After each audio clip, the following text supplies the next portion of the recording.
Ya bafowethu, bafowethu ngicela ukubonga.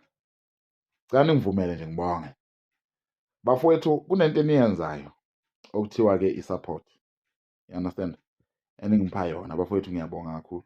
Uyazi ukuthi ngike nganenkinga nje since 2020 ngingakhona uku-create nga-create ipage kunomuntu ongihlalele nje ukungihekha. Yabo? Kumanje nje ngiqale phansi bafowethu ngalungisa into zami, yonke into yami ya-right last year. Ipage lami bafowethu ngeke nginitshele ukuthi linabantu abangaki. Lisha linawo ngisho u-4 months. You understand? Lisha bafowethu lwashaya wonke ama-page. Aneminyaka ewu-10 kuya phansi. Yabo? Amandla wenu lawo bafowethu ngiyabonga kakhulu. uNkulunkulu anibusise. Lapho enithathe khona idatha ngoba yilo njalo idatha lenu elisikhokhelayo. So uNkulunkulu nje abusise la enithathe khona bafowethu. Siyabonga kakhulu. Mina nje ngiyabonga mina. Ngokungenza umuntu mlomo yenu. Yeah.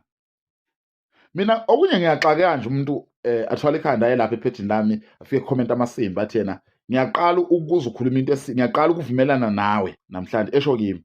Manje ngenze njani na leyo nto? Ngifocuse kuwe manje ngikukhothe ukuthi uvumelana nami namhlanje ngenze njani ngisukume mina manje ngiyithe amehlo ngoba uvumelane nami wena. Fact man.